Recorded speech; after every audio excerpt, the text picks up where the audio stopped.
परमेश्वराची स्तुती असो. हा नवीन वर्ष तुम्हा सर्वांसाठी आशीर्वादाचा, समाधानाचा, समृद्धीचा जावो, अशी मी प्रभूचरणी प्रार्थना करतो. हा जो वेळ असतो नवीन वर्षाचा, 2022 साल सुरू झालेला आहे आणि अशा परिस्थितीमध्ये आम्ही 1 तारखेला आम्ही खूप ऑप्टिमिस्ट असतो. म्हणजे आम्ही खूप सकारात्मक असतो आणि अशा वेळेला आम्ही पुष्कळशा आमच्या जीवनामध्ये निर्णय घेतो, की नवीन वर्ष सुरू झालंय. आम्ही काहीतरी नवीन करावं आणि ह्या निर्णय घेत असताना आम्ही पुष्कळदा खूप चांगले निर्णय घेतो आणि हे असे निर्णय असतात, ते कदाचित आमच्या जीवनाला लाभदायक असतील, कदाचित आमच्या प्रकृतीला लाभदायक असतील, आमच्या कुटुंबाला लाभदायक असतील, कामाच्या जीवनाला, चर्चच्या जीवनाला. पण आम्ही काहीतरी निर्णय घेण्याचा प्रयत्न करतो, नाही का? आम्ही म्हणतो त्याला इंग्लिशमध्ये न्यू इयर्स रेझोल्यूशन.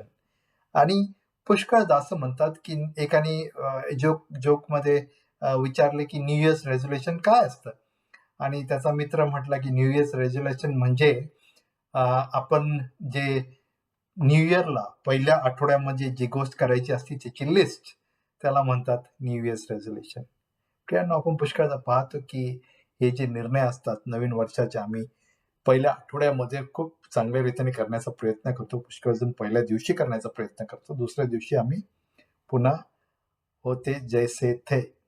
आणि म्हणून जसं आपल्याला काय आठवण असेल तुम्ही लोकांनी डायटिंग करायचा कधीतरी निर्णय घेतला असेल कोणत्या वर्षी मला माहित नाही, काय मागच्या वर्षी, त्याच्या मागच्या वर्षी. आणि आपल्याला माहिती आहे किती लोकांनी तो निर्णय आपण आपला ठेवला असेल किंवा आपण एक्सरसाइज करायचं, बॉडी बिल्डिंग करायची किंवा स्लिम व्हायचं, तो निर्णय घेतला असेल. पण किती लोक आपण त्या निर्णयावर टिकतो. पण आजच्या सकाळी विशेषरीत्याने मला आज अशा निर्णयांबद्दल बोलायचं आहे, की हे निर्णय जे आहेत जे आपण घेऊया, तर हे निर्णय जे आहेत आपल्याला गॅरंटीड आपलं जीवन बदलण्यास हे खूप महत्वकारक ठरणार आहे. आणि हा जो निर्णय जे आपण नवीन वर्षाचा 2022 सालामध्ये आपण ऑलरेडी पदार्पण केलेला आहे आणि ह्या सालामध्ये पदार्पण केलेलं असताना आम्हाला हा निर्णय घ्यायचा आहे आणि तो निर्णय म्हणजे परमेश्वराच्या वचनातून आम्ही हा निर्णय घेणार आहोत. आणि तो आम्हाला परमेश्वराचं वचन हे कसं एन्करेज करतं आणि आम्हाला हे कसं धरून ठेवणार आहे, आम्हाला हे कसं मदत करणार आहे, हे आपण आजच्या ह्या मेसेजमधून ऐकणार आहोत. जसं मी म्हटलं 2022 सालामध्ये आम्हाला जर असं हे वर्ष सुरू करायचं असेल आणि गॅरंटीड आम्हाला जर असं आम्हाला पाहिजे असेल, की आमचं वर्ष चांगलं जावं, तर हे निर्णय जे आम्ही आज ऐकणार आहोत, ते जर आम्ही घेतले, तर निश्चितच आमचं 2022 साल हे परमेश्वराच्या ॲडवाइसनुसार आमचं एक एक एक सगळ्यात बेस्ट असं वर्ष म्हणून आमच्या जीवनामध्ये आम्ही करू शकतो. आणि म्हणून मला तुम्हाला चॅलेंज करायचं आहे, हे 3 गोष्टी आपण करणार आहोत या नवीन वर्षामध्ये. We'll have to take 3 commitments in this new year to make this new year a different one. आम्हाला 3 असे कमिटमेंट्स करायचे आहेत, की जेणेकरून हे नवीन वर्ष आम्हाला काहीतरी वेगळं असं करता येईल. प्रियांनो, पहिलं कमिटमेंट म्हणजे commit yourself to forget your failures. Commit yourself to forget your failures. याचा अर्थ की तुम्हाला असा निर्णय घ्यायचा आहे, की आम्ही जे अयशस्वी झालेल्या ज्या गोष्टी आहेत, आमच्या जे चुका आहेत, ते आम्ही विसरून जाणार आहोत.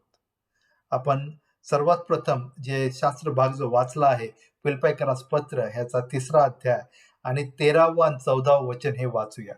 फिलिप्पियरास पत्र 3रा अध्याय 13 आणि 14व्या वचनामध्ये लिहिलेलं आहे, बंधूंनो, मी अद्यापि ते आपल्या कह्यात घेतले असे मानत नाही, तर मागील गोष्टींकडे दुर्लक्ष करून व पुढील गोष्टींकडे लक्ष लावून ख्रिस्त येशूच्या ठायी देवाचे जे वरील पाचारण त्या संबंधाचे बक्षीस मिळवण्यासाठी मर्यादेवरील खुणेकडे मी धावतो, हेच एक माझे काम. प्रियांनो, हा जो सल्ला आहे, हा परमेश्वराच्या वचनातून आहे आणि हा जो सल्ला आहे, हा वर्षानुवर्ष हा सल्ला जर ज्याने पण घेतला असेल, तो हा सल्ला हा यशस्वी ठरलेला आहे. मला असा दुसरा कोणता सल्ला याची जाणीव नाही, की ज्या सल्ल्यामध्ये इतकं महत्त्व या वचनामध्ये आहे. ते सल्लामध्ये आपण जर घेऊन आपलं वर्ष 2022 साल जर आपण सुरू केलं, तर आम्हाला त्याचा काहीतरी पॉझिटिव्ह फायदा होईल. आम्हाला आमच्या जीवनामध्ये पुष्कळदा आम्ही पाहतो, की आम्ही आमचं जीवन जगत असताना आम्हाला आमच्या मागील जीवनामध्ये आम्ही स्वतःला कैद करून घेतो. आणि हे वचन जेव्हा वाचतो आम्ही, तेव्हा हे वाचनातून आम्हाला कळतं, की आम्हाला आमच्या मागील जीवनामध्ये स्वतःला कैद करण्याची गरज नाही, तर आम्हाला आमचं पुढचं जीवन परमेश्वरामध्ये, परमेश्वराचं आमच्या जीवनाबद्दल काय प्लॅन्स आहेत, ह्याचा विचार करण्याचा गरज आहे. आणि प्रियांनो, आपण पाहू गेलो, तर आम्ही सर्वच जण कधी ना कधीतरी आमच्या जीवनामध्ये आम्ही अपयशी ठरतो. आणि विशेषतः जर मी मागच्या वर्षाचा जर मी विचार करू गेलो, तर मला खात्री आहे, माझी खात्री आहे माझ्याबद्दल आणि तुमच्याबद्दल देखील, की आम्ही कुठे ना कुठे चुका केल्यात. आम्ही अपयशी ठरलेलो आहोत. आणि पुष्कळदा आम्ही हे आमचं अपयश आमच्या हिस्ट्रीमध्ये, इतिहासामध्ये रेकॉर्ड होत नसेल, टीव्हीवर आम्हाला ऐकायला भेटत नाही, पण हे आमच्या हृदयावर आणि मनावर हे बिंबून राहतं. आम्ही ज्या चुका केलेल्या आहेत, आम्ही जे अपयश आमचं झालेलं आहे, या गोष्टी पुष्कळदा आमच्या मनावर आणि हृदयावर बिंबून राहतात. आणि पुष्कळ लोकांना ह्या ज्या आठवणी आहेत, अपयशाच्या किंवा चुका केलेल्या ज्या आठवणी आहेत, हे खूप वेदनादायक आठवणी असू शकतात. कदाचित अशा आठवणी असतील, की तुम्ही तुमच्या अ, नातेसंबंधात कसे अपयशी ठरले आहात. तुम्ही चुकीचे डिसिजन घेतले असाल. तुम्ही काहीतरी चुकीचं बोलला असाल, जेणेकरून तुमचे नातेसंबंध इतरांसाठी बिघडले असतील.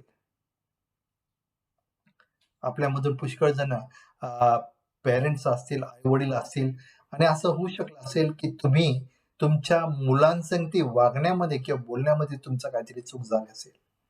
पुष्कळ आपल्यामध्ये लेकरं आहेत आणि त्या लेकरांसाठी मग सुद्धा असं होऊ शकते, की त्यांना त्यांच्या आई-वडिलांचं ऐकण्यामध्ये किंवा त्यांना उभे करण्यामध्ये त्यांच्या काही चुका झाल्या असतील. पण संभाव्यरित्या मला असं वाटतं, की आम्ही सर्वजण कुठं ना कुठेतरी, कधी ना कधीतरी मागच्या वर्षी कुठेतरी चुकलो असू. आम्ही अपयशी ठरलो असू. पण प्रियांनो, मला तुम्हाला सांगू द्यात, महत्त्वाची गोष्ट म्हणजे आम्ही सर्वात मोठी गोष्ट म्हणजे, की आम्ही परमेश्वरासाठी, परमेश्वरामध्ये सुद्धा पुष्कळदा चुकलो आहोत आणि अपयशी ठरलो आहोत. प्रियांनो, आजचं जे वचन आहे, ते वचन आम्हाला आठवण देतं आणि सांगतं, की आम्ही आम्हा स्वतःला आमचे जे चुका आहेत, आमचे जे अपयश आहे, त्याच्या ओझ्याखाली आम्हाला दबण्याची गरज नाही. आम्हाला आमच्या मागील जीवनामध्ये काय झालं याचा विचार करणं थांबवून आम्हाला पुढे जाण्याची गरज आहे आणि परमेश्वर आमच्या पुढच्या जीवनासाठी त्याचे काय प्लॅन्स आहेत याचा विचार करण्याची गरज आहे. मला असं वाटतं, की नवीन वर्षाची जी सुरुवात आहे, 2022 साल, या वर्षामध्ये आम्ही पदार्पण केलेलं असताना ही जी वेळ आहे, ही खूप चांगली वेळ आहे, की ह्या गोष्टीचा आम्ही विचार करावा. की आम्ही स्वतःला सांगावं, की मी परमेश्वराच्या ताकदीने आणि मी परमेश्वराच्या सामर्थ्याने मी मागील गोष्टीकडे लक्ष न लावता, मी पुढील गोष्टीकडे मी लक्ष लावणार आहे. मी स्वतःला माझ्या ज्या चुका आहेत, त्याच्यामध्ये मी टॉर्चर न करता, मी स्वतः ज्या गोष्टी करायला पाहिजे होते, नाही करायला पाहिजे होते, त्या गोष्टीकडे लक्ष न लावता, या नवीन वर्षामध्ये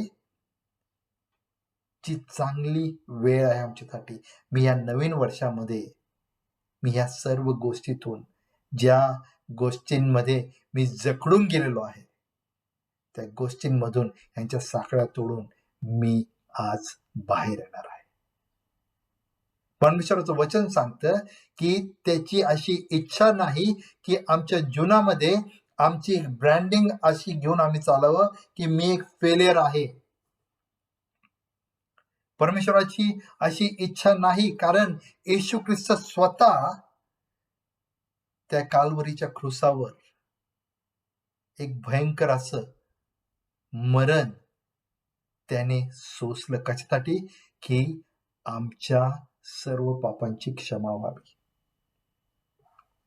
प्रियांनो, जेव्हा आम्ही ख्रिस्ती बनलो, जेव्हा आम्ही ख्रिस्ताकडे आलो, जेव्हा आमचं तारण झालं आमच्या जीवनामध्ये, तेव्हा त्याच दिवशी आमच्या पापांची ख्रिस्तामध्ये आम्हा क्षमा झालेली आहे.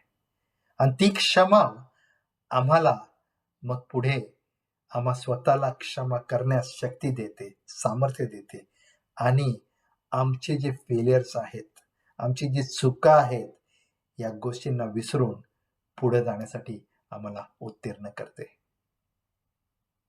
प्रियानो, कदाचित तुम्हाला या सकाळी चर्चमध्ये तुम्ही आले असताना ही गोष्ट आजच, आत्ताच करण्याची गरज आहे. कदाचित तुम्हाला येशू ख्रिस्ताला आपला तारणारा म्हणून स्वीकारण्याची आजच गरज आहे, जेणेकरून त्याची क्षमा तुमच्या जीवनात यावी आणि मग तुम्ही स्वतःला क्षमा करू शकाल.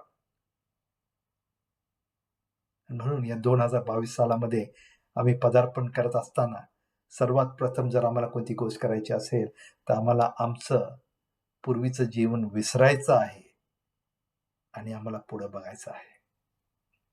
दुसरं जे कमिटमेंट आज आपल्याला करायचं आहे ते म्हणजे commit yourself to give up your grudges.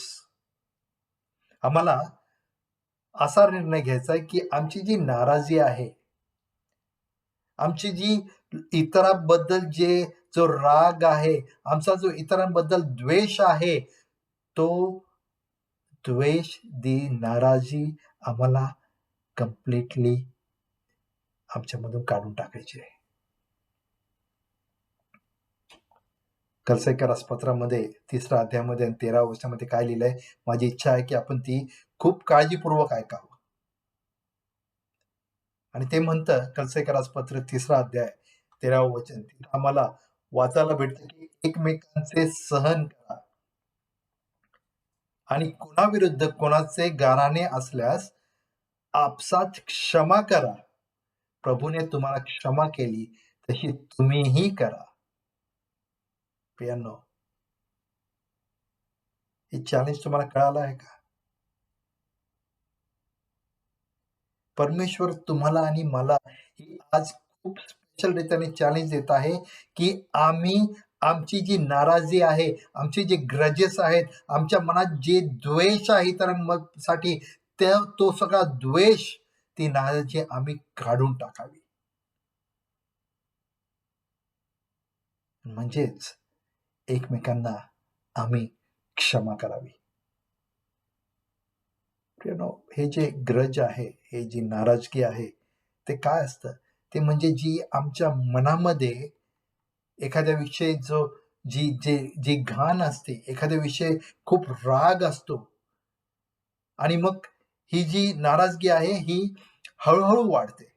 आमच्या हृदयामध्ये हे निर्माण होतं. It cultivates in our hearts against someone else. आणि मग ही जी नाराजी आहे, हे जे द्वेष आहे आमच्या मनामध्ये कोणाबद्दल तरी, ती नाराजगी आणि तो जो द्वेष आहे, तो आमच्यामध्ये अनफॉरगिव्हिंग स्पिरिट हे निर्माण करतो. क्षमा न करणारा आत्मा हा आमच्यामध्ये निर्माण करतो. आणि त्यामुळे काय होतं? आमचं अनफॉरगिव्हिंग ॲटिट्यूड बनतं आणि मग आमच्या ॲक्शन्समध्ये अनफॉरगिव्हिंग ॲक्शन्स येतात. प्रियांनो, त्याच्यामुळं आमचा जो स्वभाव आहे, तो सुद्धा क्षमा न करणारा असा स्वभाव बनतो आणि त्यामुळे आम्ही ज्या पण गोष्टी करतो, जेव्हा पण करतो, आम्ही क्षमा न करणाऱ्या अशा गोष्टी करतो. तुम्हाला माहिती आहे मी कोणत्या गोष्टीबद्दल बोलत आहे. Harboring a grudge is about nurturing a dislike for someone. आम्हाला एखादी व्यक्ती जेव्हा आवडत नसते, तेव्हा आम्हाला त्या व्यक्तीबद्दल आमच्या मनामध्ये एक घृणा निर्माण होते. आणि मला तुम्हाला सांगू द्या, जेव्हा ह्या गोष्टी अशा होतात, तेव्हा सर्वात प्रथम जर आम्ही काय करतो, तो वी डिस्ट्रॉय आवरसेल्फ. आणि जेव्हा आम्ही एखाद्या व्यक्तीबद्दल आमच्या जीवनामध्ये घृणा निर्माण होते, मला तुम्हाला सांगू द्या, केवळ ती एक व्यक्ती नसेल, आम्ही ती सवय लावतो, कारण वी गेट दॅट अनफॉरगिव्हिंग स्पिरिट, क्षमा न करणारा आत्मा आमच्यामध्ये येतो आणि तीच गोष्ट आम्ही पुष्कळ लोकांबरोबर करत असतो. It leads us to unforgiving attitude. आमचा स्वभाव असा म्हणून जातो की आम्ही क्षमा न करणारे असे लोक बघतो आणि आमच्या ॲक्शन्समध्ये ते दिसून येतं. प्रियांनो, it is very dangerous and destructive. It is more dangerous and destructive to ourselves. आमचा नाश करण्यात ते सर्वात मोठी गोष्ट ठरते. इंग्लिशमध्ये शब्द वापरलाय ग्रजेस. ग्रज म्हणजे घृणा. Grudges destroy marriages. जी घृणा आहे ते तुमचं वैवाहिक जीवन याचा नाश करू शकते. Grudges breakup families. जी घृणा आहे ते फॅमिलीज तोडते, तुमचं कुटुंब तोडून टाकतं. मग तुमचं केवळ नवरा बायको म्हणून कुटुंब असो, लेकरा आणि नवरा बायको कुटुंब असो, भाऊ बहीण त्यांचे फॅमिलीज त्यांचं कुटुंब असो, कझन्स असो, घृणा हे कुटुंब तोडते. Grudges ruin friendship. आमची मैत्री सुद्धा जर आमच्या जीवनामध्ये घृणा असेल तर तोडून टाकते. ग्रजेस स्प्लिट चर्चेस. घृणा हे चर्चेसला तोडतं. प्रेम, मला तुम्हाला सांगू द्या की आजच्या तारखेला ख्रिश्चन चर्चेसमध्ये हा खूप मोठा प्रॉब्लेम आहे. आणि तो प्रॉब्लेम म्हणजे की ख्रिश्चन लोकांना सैतान काय करतोय, ख्रिश्चन लोकांना एकमेकांविरुद्ध चर्चमध्ये घृणा आणतोय. Christian people hold grudges against each other. आणि त्याच्यामुळे काय होतं, घृणेमुळे चर्च तुटत आहेत.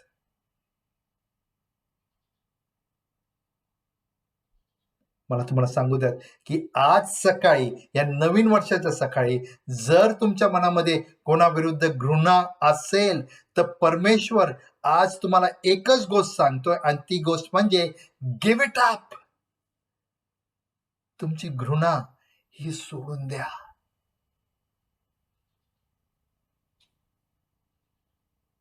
प्रियांनो, पुन्हा एकदा मला तुम्हाला आठवण करून देऊ द्या की घृणा जर आमच्या जीवनामध्ये असेल, नाराजी जर आमच्या जीवनामध्ये असेल, तर सर्वात प्रथम जर ते कोणाला डिस्ट्रॉय करत असेल तर ती म्हणजे मला स्वतःला, आम्हाला, ज्यांच्या मनामध्ये घृणा आहे. When you hold a grudge against someone, you will hurt yourself as much as perhaps more than you will hurt the person you are holding it against. जेव्हा तुम्हाला एखाद्याबद्दल घृणा असते तेव्हा तुमचं मन जास्त दुखवतं त्या व्यक्तीच्या मन दुखवण्यापेक्षा.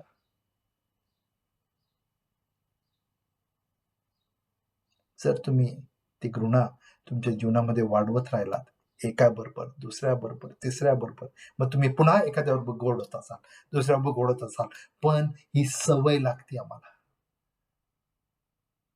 That becomes an attitude. आणि मग आमच्या ॲक्शन्समध्ये, आमच्या जीवनामध्ये आम्ही केवळ तेच करत असतो, ह्याच्याबद्दल घृणा, ह्याच्याबद्दल घृणा, ह्याच्याबद्दल घृणा, ह्याच्याबद्दल घृणा, आणि मग मला काहीतरी सपोर्ट पाहिजे म्हणून मी ह्याच्याबरोबर चांगला, ह्याच्याबरोबर चांगला, ह्याच्याबरोबर घृणा, परत मग ह्याच्याबरोबर घृणा. प्रियांनो, परमेश्वर आज आम्हाला सांगत आहे त्याच्या वचनाद्वारे की ह्या गोष्टी आपण सोडून द्यावेत. या गोष्टी आम्हाला शारीरिकरित्या, मानसिकरित्या, आध्यात्मिकरित्या आम्हाला उद्ध्वस्त करण्यास समर्थ ठरू शकतात. It will only make you a bitter and twisted person. जेव्हा आम्ही एखाद्या व्यक्तीविषयी घृणा ठेवतो, तेव्हा आम्ही स्वतः टॉक्सिक होतो. त्या व्यक्तीला काहीच होत नाही. आम्ही जेव्हा इयोब याचा 21वा अध्याय वाचतो, त्या अध्यायामध्ये आम्हाला वाचण्यामध्ये येईल की जे लोक स्वतः आनंदी नसतात, ते त्यांच्या कडू हृदयामध्ये जगतात आणि तसेच मरतात. पवित्र शास्त्र सांगतं प्रियांनो, तुम्हाला तुमच्या स्वतःला अशा व्यक्ती म्हणून लोकांनी तुमची आठवण करावी असं इच्छा आहे का? तुमचं जीवन तुम्ही जगत असताना एक कडू हृदय म्हणून तुम्ही जीवन जगावं अशी तुमची इच्छा आहे का? तुम्हाला येशू ख्रिस्ताचा दाखला तो आठवत असेल, की ज्या दाखल्यामध्ये जेव्हा राजा एकाला त्याच्या सर्व कर्ज माफ करतो आणि तोच व्यक्ती जेव्हा तो जातो आणि त्याच्या नोकराचा थोडासा कर्ज असतो तो त्याला तो माफ करत नाही. येशू ख्रिस्त काय म्हणतो? येशू म्हणतो की ह्याच्यामध्ये अनफॉरगिव्हिंग स्पिरिट आहे, क्षमा न करण्याचा आत्मा आहे आणि म्हणून त्याला तुरुंगामध्ये टाकण्यात येतं. प्रियांनो, हाच आत्मा जर आज आपल्यामध्ये असेल, हाच आत्मा जर तुमच्यामध्ये असाल, तर कदाचित तुम्ही त्या तुरुंगामध्ये आहात, तुम्ही रागाच्या तुरुंगामध्ये आहात, तुम्ही अपराधाच्या तुरुंगामध्ये आहात, तुम्ही नैराश्याच्या तुरुंगामध्ये आहात. परमेश्वर म्हणतो, तुम्ही या तुरुंगामधून तुम्ही फ्री व्हा. Set yourself free. Give up your grudges. जी घृणा तुमच्या जीवनामध्ये आहे इतरांबद्दल, एका व्यक्तीबद्दल, even one person, give it away. एकमेकास क्षमा करणारे व्हा. आणि जसं परमेश्वराचं वचन सांगतं, आम्ही आमची घृणा, आमची नाराजगी बाजूला ठेवून आम्ही क्षमा करणारे व्हावे. आणि त्याचा सर्वात मोठा फायदा जर कोणाला होईल, तर जो व्यक्ती बद्दल आम्हाला गुन्हा आहे त्याला नाही, तर त्याचा सर्वात मोठा फायदा जो होणार आहे तो आम्हाला होणार आहे. पुन्हा एकदा आपण परमेश्वर म्हणतो इकडे, परमेश्वर आम्हाला आठवण देतो, एकमेकांचे सहन करा आणि कोणाविरुद्ध कोणाचे गाऱ्हाणे असल्यास आपसात क्षमा करा. प्रभूने तुम्हाला क्षमा केली तशी तुम्हीही करा. आपलं गाऱ्हाणं असेल, यांना क्षमा करू आम्ही. We don't want to be a person with unforgiving attitude. आम्हाला असा व्यक्ती बनायचं नाहीये की मला सवय लागली आणि माझी ॲटिट्यूड झाली की मी क्षमा न करणार. कारण एक तर मी रागामुळे क्षमा करणार नाही, एक तर मी माझ्या प्राईडमुळे क्षमा करणार नाही, एक तर मी स्वतःला खूप शहाणं समजतो म्हणून क्षमा करणार नाही, आणि ह्या सर्व गोष्टीमध्ये आम्ही आमचा नाश करून घेतो. एकमेकांचे सहन करा आणि कोणाविरुद्ध कोणाचे गाऱ्हाणे असल्यास आपसा क्षमा करा. प्रभूने तुम्हाला क्षमा केली तशी तुम्हीही करा.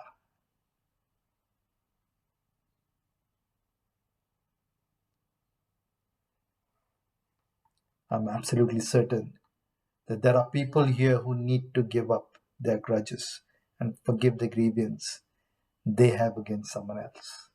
मला माहिती आहे की आपल्यामध्ये लोक आहेत आज, बघतो मी असू शकतो, इन्क्लुडिंग मायसेल्फ, की ज्यांना त्यांची घृणा आज परमेश्वरामध्ये, प्रभूमध्ये त्यांच्या जीवनातून काढण्याची गरज आहे आणि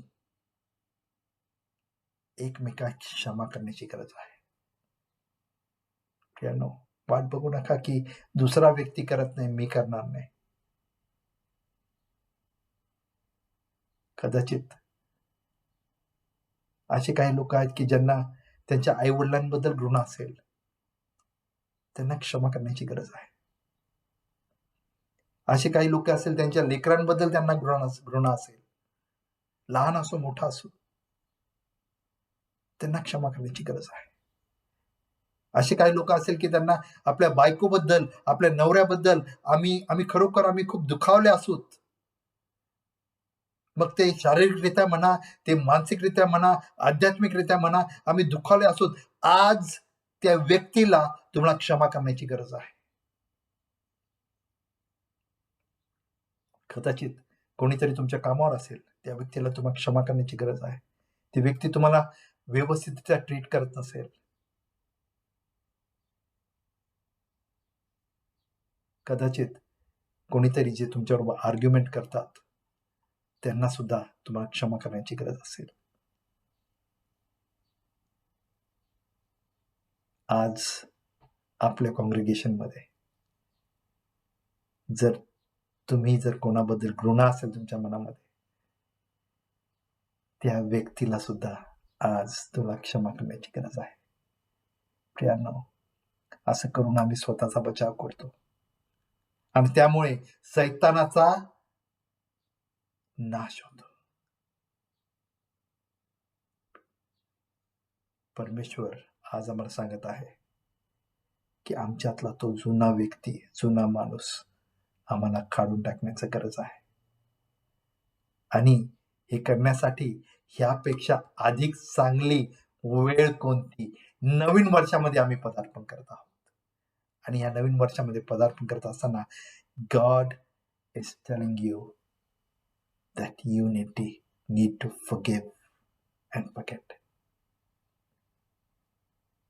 प्रियांनो, परमेश्वरला तुम्ही म्हणू नका की परमेश्वरा मला ही गोष्ट करता येणार नाही, मला क्षमा करता येणार नाही, कारण या व्यक्तीने मला खूप खूप त्रास दिला आहे. कारण जर तुम्ही असं म्हणाल तर तुम्ही परमेश्वरला म्हणताय की मी क्षमा करणार नाही. जर येशू ख्रिस्ताने तुमचे पाप आणि माझे पाप त्या क्रूसावर लटकून मरण सहन करून क्षमा केली, तर प्रियांनो, तुमच्यासाठी आणि माझ्यासाठी अशी कोणतीच गोष्ट नाहीये की जी आम्ही क्षमा करू शकत नाही. प्रश्न असा आहे की तुम्ही कराल का?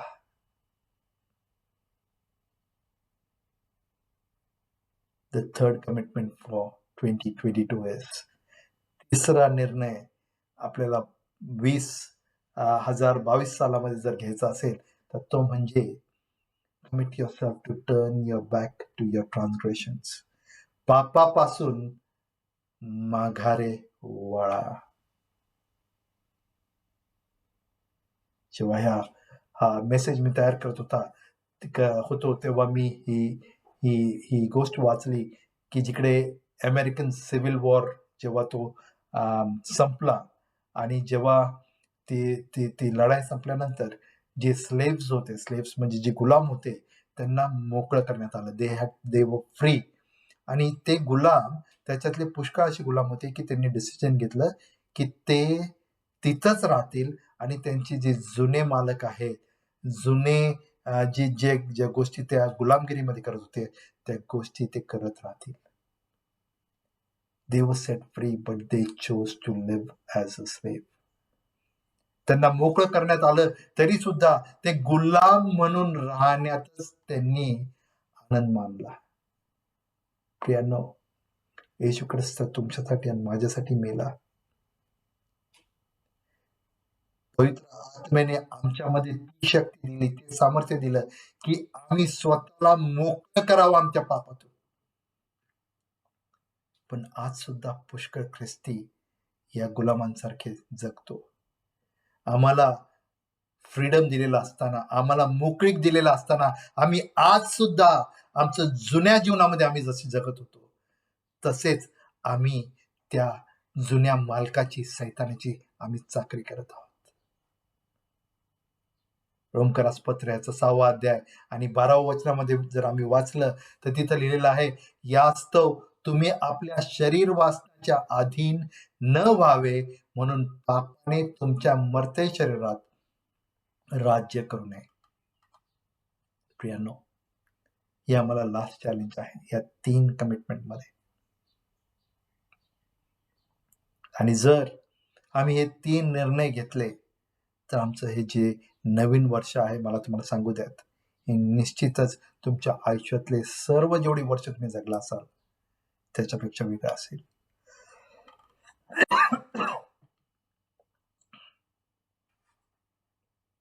परमेश्वर आम्हाला सांगत आहे की पापाला आमच्या जीवनाचा कंट्रोल घेणं आम्हाला सोडून दिलं पाहिजे.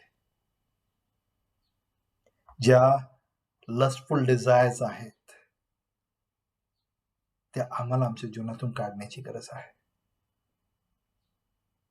पुष्कळदा आमचं जेव्हा तारण होतं, जेव्हा आम्हाला माहिती की परमेश्वर माझ्या जीवनामध्ये काम करत आहे, जेव्हा आम्ही ख्रिस्ताकडे येतो, आम्ही पुष्कळसे असे आमच्याकडे पाप आहेत, आम्ही सोडून देतो आणि आम्ही परमेश्वराच्या जीवनामध्ये चालण्याचा आम्ही निर्णय घेतो. पण असं करत असताना देखील आपण आज सुद्धा ख्रिस्ती व्यक्ती आमच्यामध्ये असे पुष्कळ अशा गोष्टी असतात की ज्या आम्हाला माहिती की परमेश्वराच्या दृष्टिकोनातून या गोष्टी पाप आहेत आणि आम्ही त्या गोष्टी तशाच घेऊन जगत असतो. कारण आम्हाला असं वाटू लागतं की लोक आम्हाला चांगलं समजतात, आम्ही चांगले ख्रिस्ती आहोत, आम्ही इतरांपेक्षा या गोष्टीमध्ये बरे आहोत, त्या गोष्टीमध्ये बरे आहोत, या गोष्टीमध्ये बरे आहोत. आणि असं समजत असताना आम्हाला असं वाटू लागतं की ह्या गोष्टी जे मी पाप करत आहे, जे इतर कोणालाच माहित नाही, ती गोष्ट कदाचित ख्रिस्ताला मान्य असेल किंवा ती गोष्टी करत मी माझं जीवन जगू शकतो किंवा जगू शकते. Many of us end up choosing to give into our sins and end up living double lives. आम्ही पुष्कळदा डबल लाईफ जगतो. एका आर्टिकलमध्ये ऑनलाईन आर्टिकलमध्ये वाचत होतो की एक जो व्यक्ती, ख्रिस्ती व्यक्ती, तो समाजामध्ये त्याचं खूप चांगलं नाव असणारा व्यक्ती, चर्चमध्ये खूप चांगलं नाव असणारा व्यक्ती, जो खूप कॉयर ग्रुपमध्ये गाणारा व्यक्ती, जो जो जो वचनातून भाषण करणारा व्यक्ती, तो म्हणतो की माझ्या जीवनामध्ये एक गोष्ट होती आणि ती म्हणजे मी पोर्नोग्राफी बघत होतो आणि ती गोष्ट असताना माझं जीवन हे गिल्टनी भरून गेलं. हे मला स्वतःला खात होतं आतून, पण मी बाहेर खूप चांगला असा व्यक्ती चर्चमध्ये आणि मी स्वतःला खूप चांगला ख्रिस्ती असं समजत होतो. आणि असं राहत असताना मी ते जीवन जगत गेलो आणि ती माझी सवय वाढत गेली. दुसरा व्यक्ती त्याच्या मानेवर एक एक काहीतरी अशी वाढ चालू झाली आणि त्याने दुर्लक्ष केलं आणि ती वाढ होत गेली आणि ती वाढत गेली आणि तो त्या वाढीसंगती जगायला शिकला. प्रियांनो, पुष्कळसे आम्ही असे ख्रिस्ती लोक जे आहोत, आम्हाला असं वाटतं की आम्ही जेव्हा ख्रिस्तामध्ये आलो, आम्ही आमच्या पापामध्ये आम्ही आमचे पाप सोडले, पण तरी सुद्धा आमच्यामध्ये अशा काही गोष्टी आहेत आज सुद्धा बसून आहेत आणि आम्ही त्या गोष्टींसकट जगत आहोत आणि वाढत आहोत. त्या गोष्टी हळूहळू आम्हाला असं वाटतं आणि आम्ही स्वतःला सांगू लागतो की these things are all right, किंवा आम्हाला त्याचा मनाला थोडा सुद्धा ते वाईट आहे म्हणून स्पर्श होत नाही. Because we start living in our own life. आम्ही स्वतःच्या खोटेपणामध्ये आम्ही जगायला शिकतो आणि आम्ही विश्वास करायला लागतो. प्रियांनो, त्या गोष्टी आम्हा ख्रिस्ती व्यक्तींना it makes us spiritually crippled. ते आम्हाला आध्यात्मिकरित्या संपूर्ण रीतीने पांगळ करून टाकतं आतून. But when we are in public, जेव्हा आम्ही लोकांमध्ये असतो, आम्ही स्वतःला खूप चांगले समजतो. And that is believing in our own life. म्हणजेच आम्ही स्वतःच्या खोट्यामध्ये आम्ही विश्वास करतो. प्रियांनो, तुमच्यामध्ये खूप चांगले ख्रिस्ती असाल तुम्ही. तुम्हाला पटकन राग येण्याचा तुम्हाला सवय आहे का? आम्ही तोच राग येणं घेऊन आम्ही वाढत आहोत का ख्रिस्ती व्यक्ती म्हणून?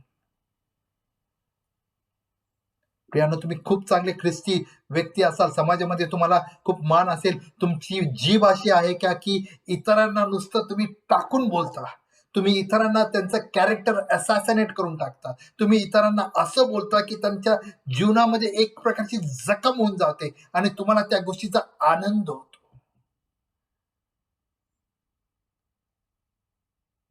आणि मग स्वतःला तुम्ही तरी सुद्धा इतरांपेक्षा बरं समजता. प्रियांनो, दिस मेक्स अस अनफॉरगिव्हिंग कॅरेक्टर.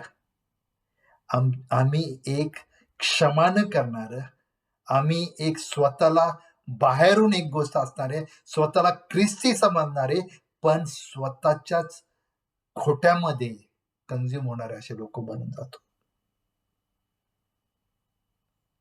आम्ही असे लोक आहोत का की आम्ही इतरांवर जजमेंट करतो? थोडंसं कोणी वाईट केलं की अरे ते तसेच आहेत, ती तशीच आहे, अरे तिचं माहित नाही का तुला काय तिचं पास्ट आहे, त्याचं माहित नाही का तुला काय आहे? Every one of us has a past. प्रत्येकाचं जीवन हे जे मागील जीवन आहे, हे पापांनी भरलेलं असं जीवन आहे, कारण आम्ही पापी व्यक्ती आहोत. आम्ही जर परमेश्वरामध्ये येतो प्रियांनो, आम्हाला या गोष्टी ज्या आहेत, राग झाला, वाईट बोलणं झालं, जजमेंटल ॲटिट्यूड झाली आणि ज्या ज्या गोष्टी, इतर गोष्टी जे आम्हाला पापामध्ये जकडून ठेवतात आणि स्वतःला आम्ही तरी ख्रिस्ती म्हणवतो, त्या गोष्टी आम्हाला सोडण्याची गरज आहे. Because otherwise these things start controlling me. नाहीतर ह्या गोष्टी मला कंट्रोल करू लागतात आणि मग we expect others to live the same life that we live. आम्ही इतरांकडून सुद्धा हीच अपेक्षा करायला लागतो. प्रियांनो, आम्ही आमचा जुना व्यक्ती जो आहे, आमचे जुना जो मालक आहे, सैतान आहे, याची चाकरी न करता आम्ही परमेश्वरामध्ये नवीन रीत्याने नवीकरण झालेले असे लोक म्हणून आम्ही वागावं, असं आम्ही या नवीन वर्षामध्ये करावं. येशू ख्रिस्ताने त्या क्रुसावर त्या पापाची नांगी मोडलेली आहे आणि पवित्र आत्मा आम्हाला ते सामर्थ्य देतो की आम्ही त्या पापाला रेजिस्ट करावं, आम्ही त्या पापाच्या पासून लांब जावं. म्हणजेच आम्ही जर या नवीन वर्षामध्ये 2022 सालामध्ये पदार्पण करतो, तर आम्ही पापामध्ये, आमच्या जुन्या व्यक्तीमध्ये आम्ही स्वतःला आम्ही डिफीट करणार नाहीत. We have the victory over it. आमचा त्याच्यावर विजय होणार आहे. यास्तव तुम्ही आपल्या शरीर वासनाच्या अधीन न व्हावे म्हणून पापाने तुमच्या मर्त्य शरीरात राज्य करू नये. परमेश्वर सांगतो की तुम्ही त्या पापाचे गुलाम नाहीत आणि म्हणून तुम्ही पापाचे गुलाम असल्यासारखे वागू सुद्धा नका. हे जे 2022 साल आजपासून जे सुरू झालेलं आहे, तुमच्या जीवनामध्ये is it just a calendar changing event? केवळ तुमची एक तारीख बदलती असा इव्हेंट आहे का? का तुमच्या जीवनामध्ये परमेश्वर तुमचं जीवन बदलणार असा हा इव्हेंट आहे? आज जर तुमच्या जीवनामध्ये तुम्ही ह्या 3 गोष्टींचा निर्णय करण्यास समर्थ ठरत असाल, 3 निर्णय 2022 सालामध्ये आपण करूया सर्वजण as a church. Let's do it. Forget about others. एखादा करत असेल त्याचा विचार करू नका, तुम्ही करा, मी करीन. One is commit yourself to forget your failures. आम्ही असा निर्णय घेऊ की आमचे जे अपयश आहेत, आमचे जे चुका आहेत, आम्ही त्या विसरून जाऊ. मागचं जे गेलं ते गेलं, आम्ही विसरून जाणार आहोत. तो पहिला निर्णय. इफ समबडी रिमाइंड्स यू, तुम्हाला कोणीतरी आठवण देईल, तरी सुद्धा तुम्ही म्हणाल नाही मी ते विसरून गेलेलो आहे. I am not living there anymore. मी तिकडं राहत नाही आता. माझं नवीन घर आहे, नवीन जीवन आहे. म्हणून तुमचे जे फेलियर्स आहेत, तुमचे जे अपयश आहेत, तुमचे जे पाप आहेत, तुमचे जे चुका आहेत, आपण विसरून जाऊ. सेकंड निर्णय, commit yourself to give up your grudges. जी घृणा आहे तुमच्या जीवनामध्ये, जर कोणाबद्दल, एका व्यक्तीबद्दल, 2 व्यक्तीबद्दल, दुसऱ्या व्यक्तीबद्दल, जे पण आहे ती घृणा मी माझ्या जीवनातून काढून टाकणार आहे. पहिलं, forget your failures. Second, give up on your grudges. घृणा जीवनातून काढून टाकणार आहे. माझे अपयश, माझी चुका मी विसरून जाणार आहे. आणि तिसरं म्हणजे commit yourself to turning your back on your transgressions. पापाला पाठ दाखवून परमेश्वरामध्ये वाढण्याचा निर्णय. प्रियांनो, या 3 गोष्टी जर आम्ही आमच्या जीवनामध्ये घेतल्या या 2022 सालामध्ये, तर आमचं जीवन हे खूप वेगळं जीवन होणार आहे. Don't be the person that you were before. तुम्ही जे पहिले होते ती व्यक्ती राहू नका, विसरून जा. दुसरी गोष्ट, एकमेकास क्षमा करणारे व्हा, घृणा कोणाची ठेवू नका. 2021 सालामध्ये गेलं. तिसरी गोष्ट म्हणजे पापाला पाठ दाखवून परमेश्वरामध्ये वाढण्याचा निर्णय घ्या. परमेश्वर करो की तुम्ही स्वतःला क्षमा करणारे आणि तुमच्या पापाला मागं टाकून, तुमच्या चुकांना मागं टाकून ते विसरून जाणारे असे लोक बनवा. परमेश्वर करो की तुम्ही इतरांना क्षमा करणारे लोक बनवा, की जे लोकांनी तुम्हाला त्रास दिला, ज्या लोकांनी तुम्हाला खरोखर त्याच्यामुळे तुम्हाला खूप दुःख झालेलं आहे, तुमच्यामध्ये जर त्यांच्याबद्दल घृणा असेल तर त्यांना क्षमा करा. परमेश्वर करो की तुम्ही परमेश्वरामध्ये क्षमा करणारे, परमेश्वरामध्ये राहणारे आणि पापाची जी गुलामगिरीतून निघालेले असे लोक असे म्हणून तुम्ही व्हावं. पुन्हा एकदा प्रार्थना करतो की हा नवीन वर्ष तुम्हासाठी खूप आशीर्वादाचा जावा, खूप खूप समाधानाचा जावा, परमेश्वरामध्ये भरलेला असा हा नवीन वर्ष जावा. आणि म्हणून हे वचन आपण आपल्या जीवनामध्ये बांधून ठेवावं. बंधूंनो, मी अद्यापी ते आपल्या कह्यात घेतले असे मानत नाही, तर मागील गोष्टींकडे दुर्लक्ष करून व पुढील गोष्टींकडे लक्ष लावून ख्रिस्त येशूच्या ठाई देवाचे जे वरील पाचारण त्या संबंधीचे बक्षीस मिळवण्यासाठी मर्यादेवरील खुणेकडे मी धावतो. हेच एक माझे काम. 3 कमिटमेंट्स, 3 निर्णय हे आपण लक्षात ठेवूया. स्वतःला क्षमा करू, इतरांना क्षमा करू आणि परमेश्वरामध्ये वाढू. May God bless you. प्रभू हे वर्ष तुम्हाला खूप आशीर्वादित करू आणि परमेश्वरामध्ये वाढणारं असं वर्ष करू. मागील जीवनाला पाठ दाखवणारं असं वर्ष करू. येणाऱ्या वर्षांमध्ये परमेश्वरामध्ये सामर्थ्यशील होणारं असं वर्ष करू आणि प्रभू तुमच्या जीवनाचा उपयोग येणाऱ्या वर्षामध्ये खूप करून घेऊ. आमेन. God bless you.